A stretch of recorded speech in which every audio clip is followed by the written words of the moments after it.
On week 3 of this season's Contender, we saw a shutout performance by Jasmine Jasudavicius. Her opponent, Julia Polastri, was absolutely intent on taking this fight to the mat, and Jasmine was able to stop 4 takedowns and then go to work on the feet and put on a really strong performance. She'll be back in action at Flyweight, where she takes on Kay Hansen. And if you recall, Kay Hansen got a great submission victory earlier this year, so this is a great Flyweight bout. And let's take a look at some of that action that we saw from Jasmine Jasudavicius on episode 3. Fight Clock brought to you by ZipRecruiter, and we are underway.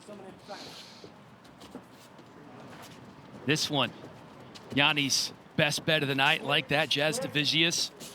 It's clear to see who has the 5-inch height advantage, and with her style, it's really going to help her, Jasudavicius I'm talking about here, because she does like to use that jab, and if she uses it as well, it can make it a very difficult night for Polastri. One thing I did notice about Polastri when I watched the fight is that she could have done with more head movement, so hopefully she's been working on that.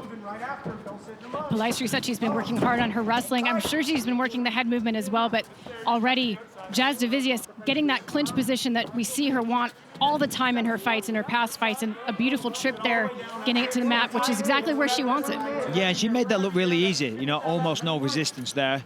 Obviously, when you get the right technique, it's easy to do, but I mean, she's doing well here, almost passed him out. I was going to say I would have liked to see her have kept it on the feet, but if she can just get that left leg through, this could be an early night for her. Both of these fighters have moved up to strawweight recently, and many believe that both are UFC ready at this point. Yeah, the fact that Polastri actually fought at atomweight is amazing to me. Now, she's the right height for atomweight, but she's now 2 weight classes higher than that. I understand she's filled out, she's put on some muscle, but the fact that you could at any point in your professional career make atomweight and then make the adjustment to flyweight, it tells me that she has a very different frame than Jasudavicius. Yeah, absolutely. And right now, Polastri, she needs to try and get on her side. She's flat on her back here. She's trying to stop Jasudavicius getting vicious with the elbows, but she's trying to get that left leg. They're pushing her off now. Polastri needs to try and get it, needs to make some separation, get the feet on the hips, kick her away. Trying to go for a knee bar there, it looked like. She's looking like she's trying to swim through for some sort of leg submission, but Jasudavicius did a great job of keeping her wedged in that corner, Michael, where she can't pivot, she can't swivel her hips and try to get offensive off of her back. Yeah, it's called the old wedgeroonie. Is that what it's called? It's a classic. The old wedgeroonie up against the side of the fence. I always thought the wedgie-a-rooney was something different. Polastri holding the head of Jasudavicius, lands a nice elbow there, but for the most part, you can tell she's trying to stall this position. She doesn't like being here, and she's finding it hard to be offensive down here. So really, her best hope right now is just controlling her opponent from the bottom. Yeah, and then for Jasudavicius, I mean, this sends a clear message as well. Even if Polastri manages to get back to her feet, the takedown came very easy.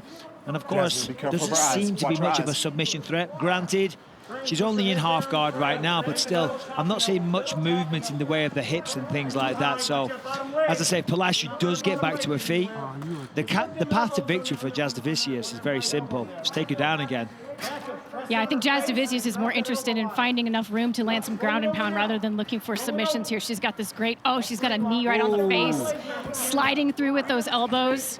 I don't think she has any interest in chokes or submissions. She's looking to pound her out. No, she's dominating with the top game right now. A little ground and pound right there. And if you want to be the female GSP, you got to have a good ground game, right? Yeah, that's what she said.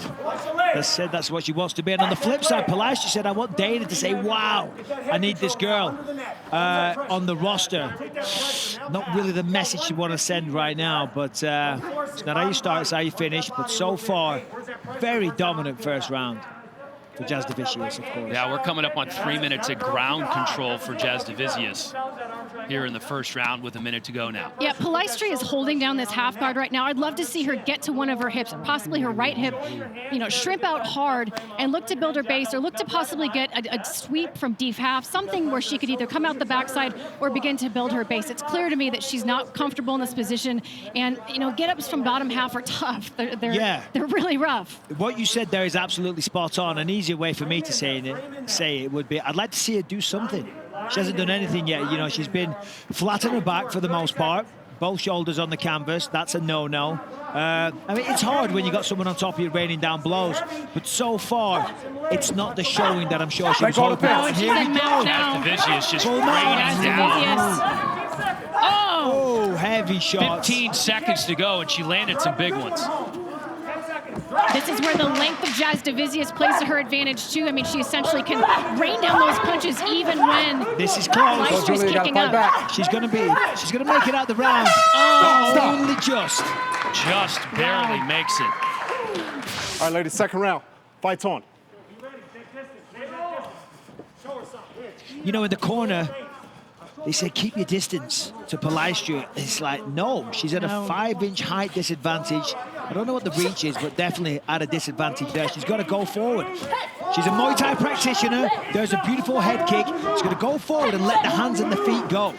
She just has to stay safe from the takedown. Oh, my goodness. And right as I say that, she walks right into a body lock. But the one knock on Jasudavicius is that she can be out-aggressed. She doesn't fight as good off of the back foot, but here we are again, right where she wants this fight on the canvas. Potential armbar there a second ago. See the way she's leaving Jasudavicius, that right arm extended.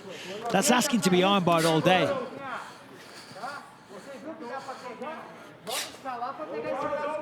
Yeah, Polastri looking like she's trying to trap an arm there, but Jasudavicius wise to it. Just got to get up now. Just got to get up. Yeah, that was your moment, right, Mike? I mean, she really lost an opportunity there to do some sort of athletic get up and get back to her feet where she needs to be. Did not seem to be in a hurry to get to her feet. Still not. In those situations, I mean, come on, what are you playing at here? Because you got a good wrestler that's got great downward pressure that's just dominated you for 5 minutes. You're on your back. You got a little separation. Yes, it's a little risky. You may take a blow.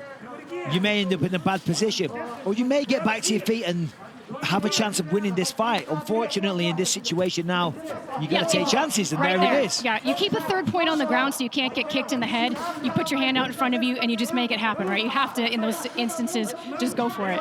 And she's waving her on because she knows that when it comes to aggression, she has the upper hand. She just, you know, the distance, the height difference here is a major factor. I tell you what, though, she's got power in her hands. Yes, she when does. Polastri lets it go and she connects, she's doing damage. And that's why Jasudavicius is wise to take her down once again. But that will give Polastri a little confidence. You know, if she makes it out of this round or can get back to the feet, she can land and she can hurt her. Well, she's been much more active. You can see the takedowns there by Jasudavicius. 3 for 3. Yeah, and they were easy ones down.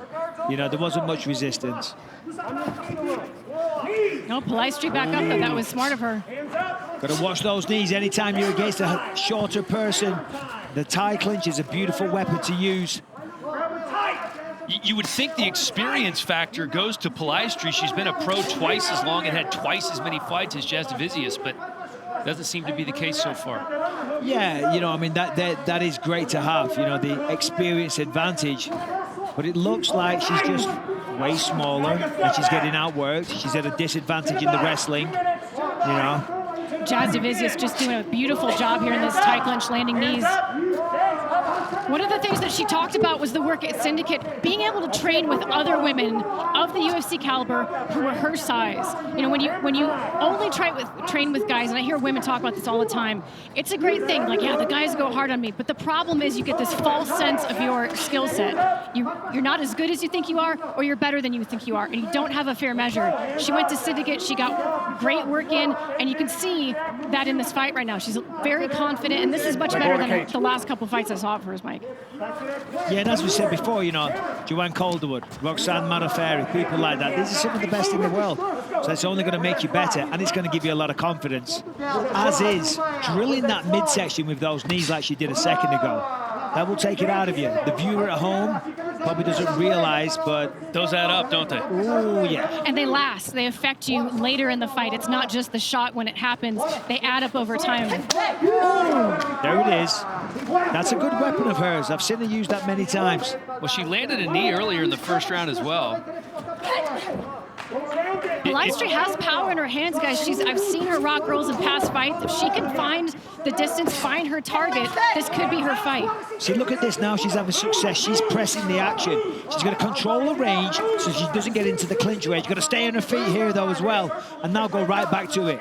Right, she's got 40 seconds to try and get herself back into this fight. She's doing better this round. She has spent some time on the ground. But here at this range, she's having a lot of success. And I think that's the first takedown attempt that she stuffed Watch your head tonight. Oh, nice right. And that's a big victory for her, right? To be able to stop a takedown and let Jasudavicius know you're not going to be able to just take me down at will. You're going to have to work for it. And oh, by the way, you might get cracked on the way in. And I got to say, I'm seeing the confidence grow from Polastri. You look at the body language here. She's like, okay, I'm good. And she's definitely tough because she's taking a beating. She's calling her on. And she's dominating the last 90 seconds of this fight. Absolutely. You saw the significant strike numbers up from just 3 in the first round to 23 a moment ago. over here, over there, right there. All right, lady, third round, fights on. All right, big round for both of these fighters. I got to say, even though the fight didn't start well, I am liking what I'm seeing from Polastri. You know, obviously having to fight through some adversity, but as I say, ended that second round strong. That's going to give her a lot of confidence, and that's exactly what she needs to go back to. I agree, and I think she might be the fresher fighter, Michael. She seems to have a lot more pop in her shots, and Jasudavicius, you know, she needs to put a little bit more oomph on that jab, really establish that jab and not just paw it out there, but she doesn't do well necessarily when she's having to back up. So she needs to stand her ground, move laterally, and get right back in the face of Polastri and look for that clinch. Polastri just landed that right. Ooh. Oh, nice. Went for the flying knee, way out of range, turned it into a kick. Wow, good combination from Polastri. Oh, stayed on the feet there. She needs to disengage. Nice elbow. As active as Palastri's been, it almost seems as simple as if she can just keep this on her feet and keep the volume up, she has a shot here. 100%. I mean, she's definitely, well, she's the more effective striker, that's for sure. She's landing with, you know, bigger impact. She's throwing with more intent, landing nice head kicks. And it seems Jasudavicius just wants to get the fight to the ground now. I think she's winning the mental battle, too. I mean, she's walking her down right now, is Polastri. Jasudavicius, though, I mean, if you have an opponent walking you down, you know, call her forward, ask her to be aggressive, and then level change to get that takedown. She has to create her opportunities to get the takedowns, set them up, and not have them be just, you know, naked takedowns that she's shooting from too far out, where Polastri can see it coming. Polastri's just going to be busier. I mean, it seems almost now she's landing very frequently. Almost everything she's throwing, she is landing. She just needs to pick up the pace, because if this goes another 3 minutes, I don't know. I was going to say she might lose the decision, but I think it could be close coming into this. Very close fight. Yeah, round one, certainly. Jasudavicius. I'm going to say Jasmine, okay? That last name is a mouthful. Round two, Jasmine as well. Round three, though, Palastri's in control.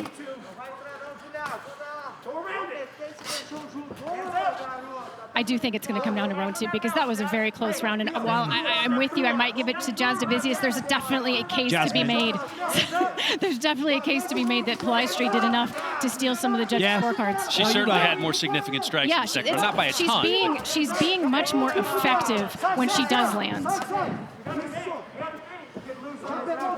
Damage being, you know, the optimal, the highest scoring criteria, I can see how some judges would give it to her. I just go back to earlier in the fight, how she was so reluctant to get up off her back. It's almost like she wasted an extra 30 to 45 seconds. She made the adjustments, though. I mean, it was very different in round two and round three here. It's just a habit that some people have, you know, and I've got to choose my words carefully, but a lot of Brazilian jiu-jitsu practitioners or people from Brazil tend to do that more. You know, they're content with fighting on their back. Unfortunately, in this modern era of mixed martial arts, you can't do that. You used to see that back in the day a lot. People, you know, lying on the back with the legs in the air and playing that whole game. Ain't gonna fly in this day and age. And look at that. Big great takedown from Jasudavicius. That is huge for Jasudavicius. And Polastri sort of has a guillotine here, but not at all. And really, she needs to give up that head, because she's putting her in danger, herself in danger, potentially being Von Flute if Jasudavicius can post up and create more pressure with that shoulder. One submission win in Jasudavicius' career, a rear naked choke. Her lone loss coming into this one, be a split decision to Elise Reed back in 2020. As we look at the rounds here in the third round, Polastri in terms of significant strikes, 47 in the mid-30s for Jasudavicius. But is it enough? Probably too little too late, unfortunately. I mean, the second round, as we said before, kind of close. But all the action came in the last 90 seconds from Polastri. And right now, she's so annoyed that she's flat on her back with the last 30 seconds. In her mind, she's like, I'm going to just let it go. I'm going to try and knock her out. Just empty the tank in the last 30 seconds. But now she's flat on her back, getting elbowed in the face. And for Jasudavicius, this is exactly where she wants her.